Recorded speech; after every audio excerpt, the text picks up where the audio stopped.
Bonsoir. Alors, comme prévu, je vous l'avais promis, une petite série de vidéos vont être faites sur la sagesse de la Kabbale, vue bien entendu par moi. Donc, c'est la sagesse de la Kabbale agrémentée à la sauce Mark Cohen. C'est-à-dire qu'il y aura dedans des digressions scientifiques et il y aura des points de vue personnels qui friseront la philosophie hébraïque. Voilà. Je pense que ça vous intéressera. Il faut savoir que l'essentiel de ce que je vous dirai sera tiré de livres comme celui-ci. Voilà, ce livre, vous pouvez vous le procurer aisément chez l'imprimeur. Vous avez de temps en temps sur ma page Facebook des moyens de pouvoir vous le procurer. Et je vous mettrai un lien avec l'éditeur. Cette vidéo sera la vidéo numéro 1 et elle durera entre 5 et 10 minutes selon, ce dont j'ai envie. Voilà, c'est tout. C'est selon vraiment mon intuition et mon impression. Alors, je vais vous parler ce soir d'une approche.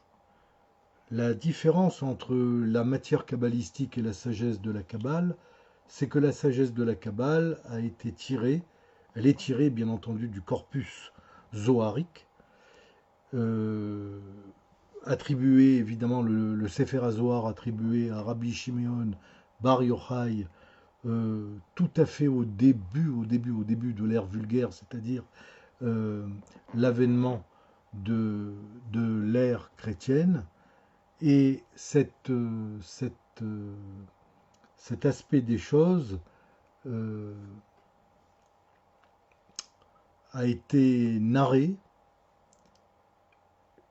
compilé, terriblement compilé par Moshe Ben Leom il y a environ, disons aux environs du XIIe siècle.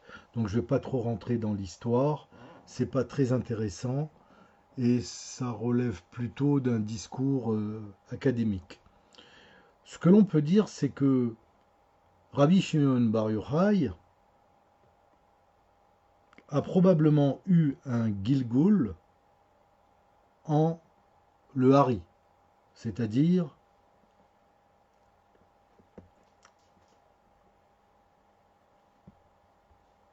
celui qui a probablement permis de comprendre le Zohar, donc c'est le Rav Yitzhak Luria, de manière proéminente.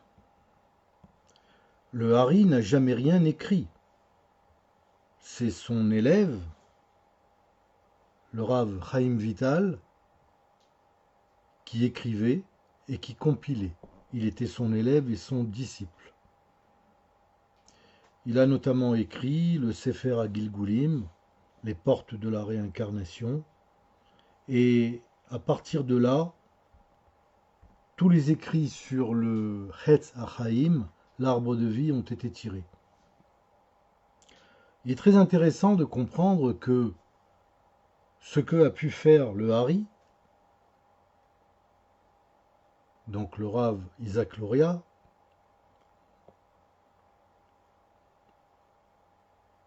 n'est rien d'autre qu'une transposition agrémentée à la sauce de la compréhension en son époque du livre du Zohar. Le Zohar est un livre extrêmement complexe, ardu, probablement un des livres les plus mystiques qui soit dans la mystique hébraïque, et c'est la référence en matière de Kabbale. Alors c'est quoi la Kabbale? La Kabbale, c'est le secret. Le secret de la Torah, le Sod. Dans la Torah, il y a 4 manières de présenter les textes. Il y a le Pshat, qui est le sens littéral. Il y a le Remez, qui est le sens allégorique. Il y a le Drash, qui est le sens homélitique. Et enfin, il y a le Sod, le mystère, le secret. Quand vous étudiez la Torah, réellement, de façon sérieuse, vous pouvez l'étudier dans le pshat, vous pouvez l'étudier dans le chemes si vous avez fait le pshat, et si vous avez fait les deux autres, vous pouvez utiliser, bien entendu, la troisième méthode, le drash. En général, tous les gens lettrés, tous les raves classiques ont étudié les trois et se servent des trois. Pour utiliser le sod, c'est-à-dire le secret, il faut avoir franchi un pas. D'abord, il faut connaître l'hébreu, ensuite, il faut maîtriser l'hébreu, et surtout, il faut maîtriser la gematria, c'est-à-dire l'art de la synthèse numérique. Mais il faut aussi connaître la notarika et la temura, qui sont des agencements de lettres entre elles pour donner aux phrases d'autres sens. Le sod n'est pas une mince affaire. Mais lorsqu'on lit dans le sod, inévitablement, on découvre les clés qui donnent l'ouverture de la serrure. On donne accès à des dimensions thoraïques totalement insoupçonnées. Chaque paracha de la Torah, donc pour ceux qui ne sont pas hébraïsants de la Bible, une paracha, c'est un verset que l'on lit chaque semaine de manière hebdomadaire. Chaque paracha contient des textes qui souvent sont anachroniques. La chronologie n'existe pas vraiment. Ce n'est pas un livre d'histoire. Il y a des histoires à l'intérieur, narrées, sur des personnages éminemment importants et qui ont probablement existé. Mais la manière de narrer n'est pas chronologique. Très souvent, on trouve dans la Torah des textes qui auraient dû se placer avant d'autres. Alors pour quelqu'un qui n'a pas été instruit sur le sujet, ça peut paraître incongru. Mais il n'en demeure pas moins vrai que quand on prend le pshat, le chemes, le drash et le sod, ce sont les initiales du mot pardes qui en latin veut dire paradis. Donc quelqu'un qui lirait jusqu'au sod serait rentré dans le paradis de la connaissance. 4 personnes sont réputées y être rentrées. 3 ont été décadents et un seul en est sorti. Celui qui en est sorti, c'est Rabbi Akiva, le maître à penser de Rabbi Shimeon Bar Yochai, qui a été l'auteur présumé du Zohar, compilé au XIIe siècle, comme je vous l'ai dit, par Moshe ben Léon, Moïse de Léon. Ce fameux Zohar en question, qui est la clé dont le Hari, le Rav Yitzhak Luria Zatzal, a, par sa dictée au Rav Chaim Vital, permis de comprendre les attendus, est resté pendant à peu près 400 ans encore dans cette version. Et il a fallu attendre le début du XXe siècle pour qu'un homme, le Rav Yehuda Ashlag, Zatzal,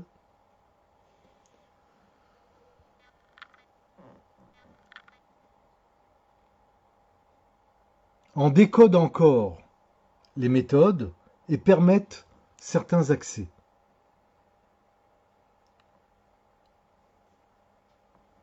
Le Rav Yehuda Ashlag, Zichron Livracha, est un de mes grands maîtres à penser.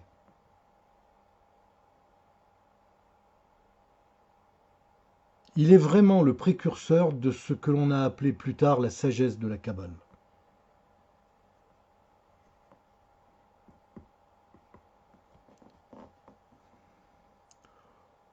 Plusieurs voix, depuis son époque, sont nés, sont apparus et ont été exploités. Deux grands courants,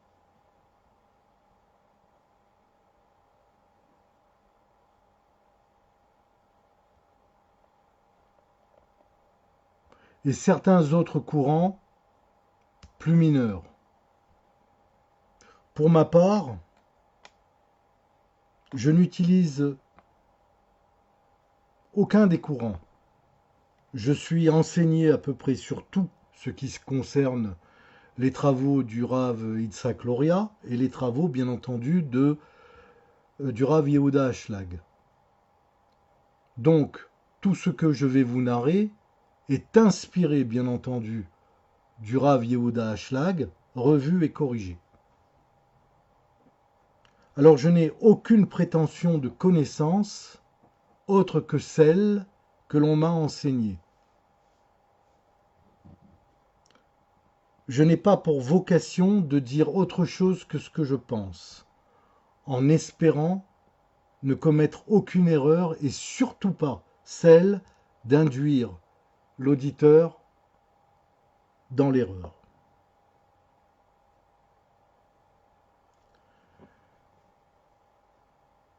Comme je vous l'ai dit, les vidéos seront courtes. Alors ce soir, je vais vous parler du spirituel. Pourquoi le spirituel ? Les kabbalistes ont découvert que nos désirs de plaisir évoluent en 5 étapes. La première est celle des désirs élémentaires. Les désirs corporels de nourriture, les désirs de santé, les désirs de sexe, les désirs de famille. Ce sont des désirs nécessaires à notre survie. Ça, c'est la première catégorie. La deuxième catégorie est celle des désirs de richesse. Alors évidemment, à cette étape, l'homme pense que l'argent lui assure une existence heureuse. A-t-il raison? A-t-il tort? Cela est un autre problème. Mais c'est ce qu'il pense. Ça, c'est la deuxième étape. Les désirs de richesse. La troisième, c'est évidemment la course aux honneurs. La course à la puissance. Alors dans ce cas de figure, le désir de contrôler les autres est éminent. Il est évident. Mais il y a aussi le désir que soi-même soit la première source de satisfaction. Il faut absolument assurer une satisfaction par soi-même pour avoir accès au désir des honneurs et de la puissance. Ça, c'est la troisième catégorie. Évidemment, la troisième donne accès à la quatrième, qui est le désir de la connaissance. Savoir et comprendre deviennent alors le sommet du plaisir de l'homme. Dans la quatrième étape, il est évident que tout ce qui permet de comprendre et de savoir est terriblement important. Mais ce n'est qu'à la cinquième étape qu'apparaît vraiment la dernière forme de désir. Mais c'est la dernière forme de désir pour un homme spirituel.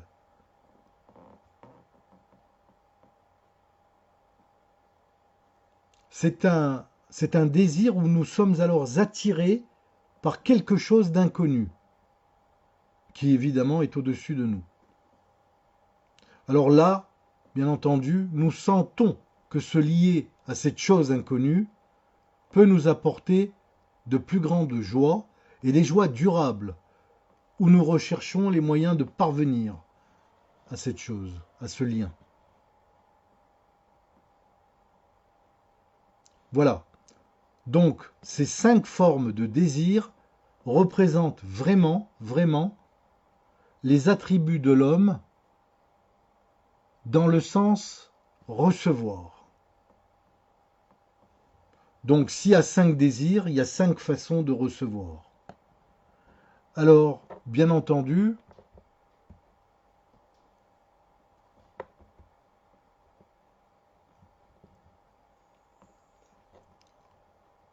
Plus vous montez dans les désirs, plus ils sont spirituels. Vous avez les désirs corporels, vous avez les désirs d'argent, vous avez les désirs de pouvoir et d'honneur, vous avez les désirs de savoir, et enfin vous avez les désirs spirituels.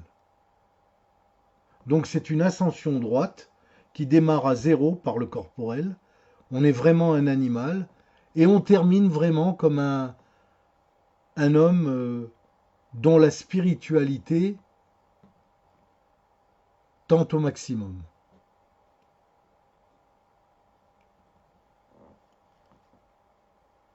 Pour l'instant, dans cette vidéo, je vais arrêter là. Donc je vous répète, le corporel, l'argent, les pouvoirs et les honneurs, le savoir et le spirituel. Ça, c'est le développement dans la civilisation des désirs. Des désirs de recevoir, bien entendu. On parlera plus tard des désirs de donner. Et ensuite, on fera l'association des deux. Pour l'instant, je vous ai dit ce qu'il fallait savoir. Et vous dire également que dans cette vie, le but est d'atteindre une forme de satisfaction.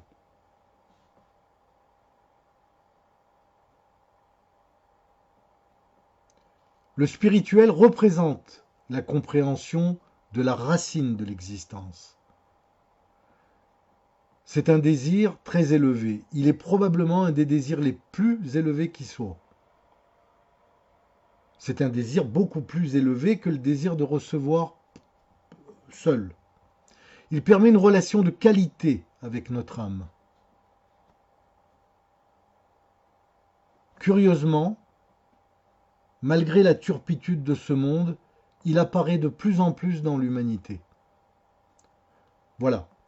Donc, on va dire, pour clore cette vidéo, que la Kabbale, c'est la science des causes et des conséquences qui transporte l'homme vers son créateur.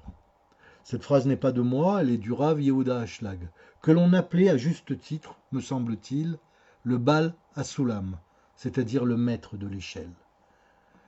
Je vous souhaite une bonne soirée et je vous dis donc à la prochaine vidéo.